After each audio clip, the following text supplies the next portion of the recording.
constantly ask myself, what makes shit artists' art so shit? I don't like to say happy accident because that makes it sound like it's some sort of bullshit thing. It's not. Music isn't a fucking joke. The Sonic Cookbook is all about finding out more about our favourite music. We'll pick a song on each episode by one of our favourite artists, and we'll speak about the influence and the production that's brought the track together. Sometimes people are better when they're allowed to do what they want to do. Maybe it's just that fucking primal thing of like, everyone wants a better orgasm, you know? On this episode of the Sonic Cookbook, our recipe includes hip-hop synths, deep house bass, some tender, sparse vocals, and an ever-changing sonic platter. It's HQFU with Dust and Dirt. This is a journey into sound. Sonic Cookbook. All you have to do is follow the recipe. Give me about a half a teacup That's right, pour it in. of bass. This gonna taste all right. The Social. What a cook. I'm sitting with Sarah J. Stanley, aka HQFU. We are in the Glad Cafe in Shawlands. We're here to chat about your track Dust and Dirt. Straight away, just even hearing the name, I'm thinking this isn't a clean-cut pop song, is it? I don't know. Actually, the title was quite arbitrary to the song. After the track was released, in some of the reviews, people did talk about the title, the Dust and Dirt thing, and then because the track got so much more attention than we'd expected, so much quicker, and I was like, shit, I've got to get something together video-wise really quickly, and I went and I had this film that I'd made, and the film was called Dust and Dirt, and the track didn't have a title yet, and so I was like, right, I need this video, put it together. I was like, why not call the track Dust and Dirt, because, you know, fuck it doesn't matter. And I noticed people were picking up on that, and they're like, oh, I can really feel the sort of dusty kind of landscapes and all that. I'm like, well, but that's what happens when you put attribute words to stuff, and people made that up themselves, really. It's not something I'd particularly envisioned. For me, it was more the melding of this track that I'd just done and this old film. And it was a nice combination. I felt like they went well together. So that's why I called it Dust and Dirt. And yeah, I mean, obviously, I don't like to say happy accident because that makes it sound like it's some sort of bullshit thing. It's not. But I do believe when you're making over the course of years, sometimes you go back to other stuff and you don't, like, I hadn't used that film because it didn't work with the exhibition I was doing at the time. So I'm glad that it worked. You know, that people were like, they seem to think it worked. So let's break the track down. That intro, to me, it's like a smokescreen, kind of wafting and concealing a little bit of what's to come, almost like a bit of like a hazy fog. Was that intentional? Are you trying to distract or throw the listener off from what happens later on in the track? Sort of. It's funny because this is probably one of the only tracks just kind of had this sort of empty kind of space with this synthy guitar track just mapping out the chords straight off and then going into the drum beat the way it is, and a big gap before the, you know, because the vocals are quite sparing, they don't come in for quite a while. And normally I like to get things going quicker in a track, but with this one I was deliberately trying to hold off, deliberately make a wee bit of space for some of those sounds to come in. And yeah, and it's more downbeat than quite a lot of my other HQFU stuff. So yeah, I do feel like it is kind of a, like you say, a smokescreen at the start. You're almost like, is there going to be vocals? I don't know. So I deliberately did hold off there. But then that drops about half a minute in, and there's almost a kind of drum and bass feel percussion that starts kicking in there.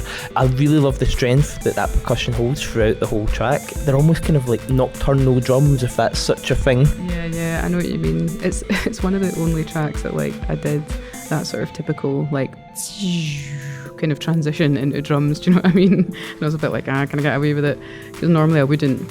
So that was that kind of, you know, like more atmospheric kind of thing. And the bass line, obviously, the do do do do, and that kind of really syncs with the drums and kind of holds it in the kind of almost like snare kind of clap thing. Yeah, a lot of it was I really wanted to get that drum sort of signature in before the vocals. Normally I would have the vocals coming in before, you know what I mean, you hit into the chorus, but this one was like, I really want to get that chord.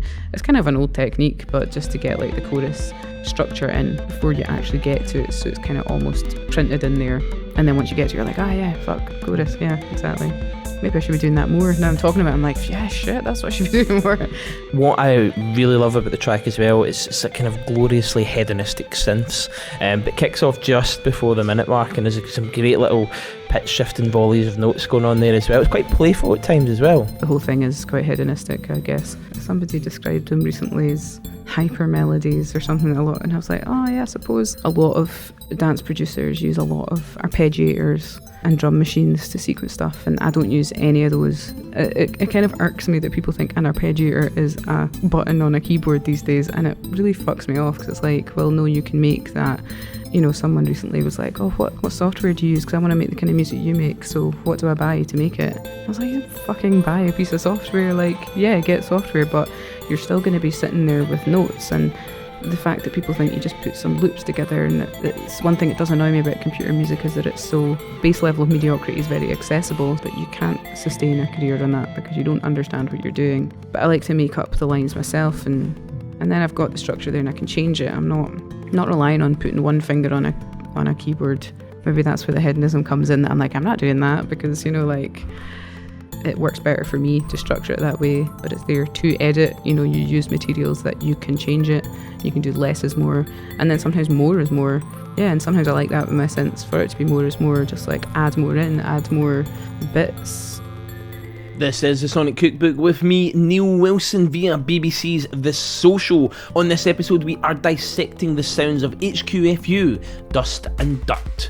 Going back to the start and looking at the whole track, what was your aim with this track? To begin with, this track actually had this structure in mind, just like a basic kind of 4-chord thing, and there was something about some of these sounds, like the whole like sort of bell sounds, and some of these like, you know, these kind of like shitty guitar sounds that are clearly done on a keyboard, you know, that we had kind of like early 90s, you know, the intro to like No Scrubs.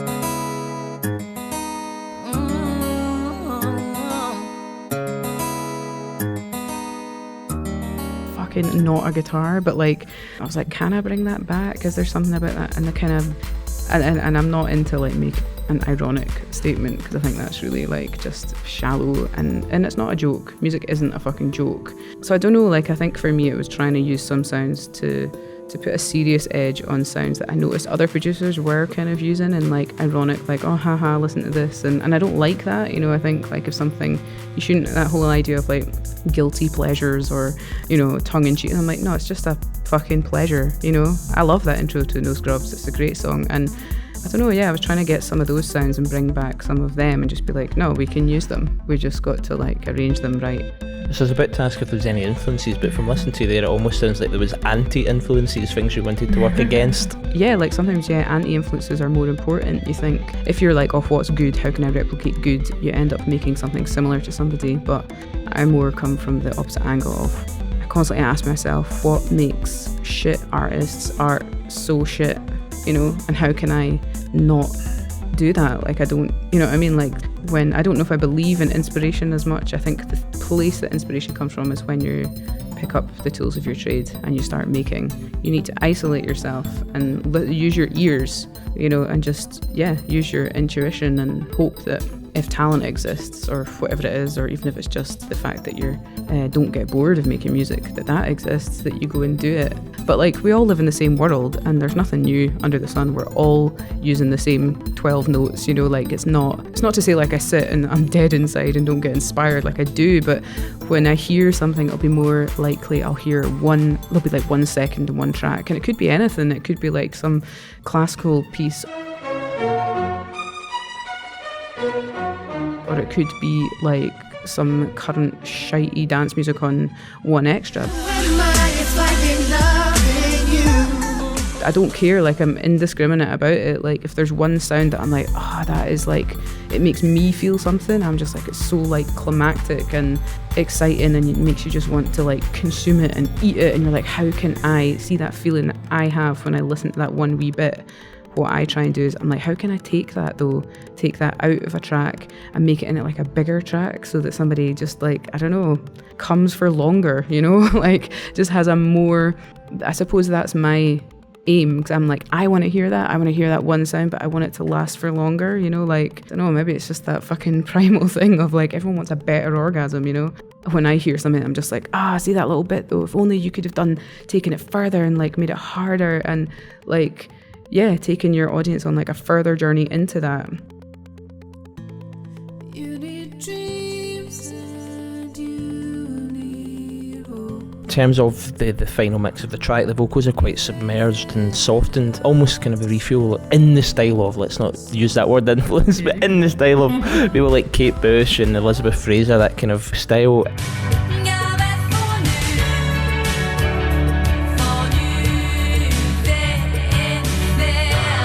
the effect, I think anyway, is that you've got quite a rebellious and hedonistic electronic style track going on with kind of beautiful vocals, almost kind of like a lullaby. So there's a real juxtaposition there. Was that an intention? I think it's a natural thing. It happens, like that is what my vocals is naturally. But yeah, with the whole sort of, because HQFU is kind of it's a new name, new kind of, I did deliberately set it aside to my other work to be like a new project, and yeah, much more, I guess it does have quite a hedonistic vibe, kind of, you know, a bit of a kind of fuck you attitude, but you know, that's not really who I am actually. I'm actually kind of a nice person. So I suppose, yeah, I like to play on that, like, I mean, and that's the voice I've got, but sometimes I think it is a nice contrast. Would you care to discuss kind of what's going on lyrically? Do you know, it's probably one of the most self-explanatory track. It was like, no, you don't, etc. And I was just like, what am I going to say no to?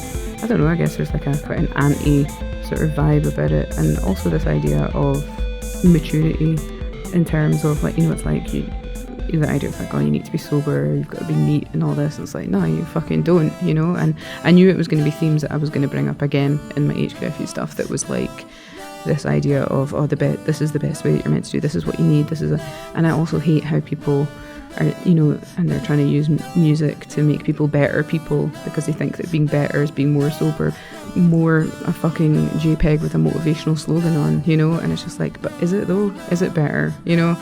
And to look at the idea that sometimes people are better when they're allowed to do what they want to do, and you know, the lyrics just being like, you need a God, you need your soul to be saved, you need to be sober, you need to be neatened up, you need all this. It's like, no, here's another perspective. It's actually more mature to recognise that in today's day and age, you probably will get through it better if you're willing to sort of fuck up a bit. And I don't know, I'm so cynical about all this like positivity, motivational bullshit that goes around, and even when people are not religious or spiritual, there's still a lot of like spiritual bullshit that people don't stand back and be like, but is that reality though?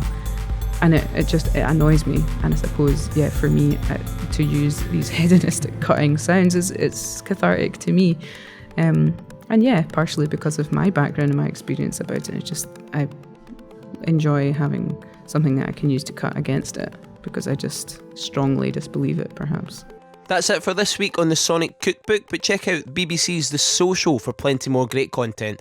And join us next time where we'll be looking at the musical recipe for another track. This gonna taste alright. And now for my next number. What a cook.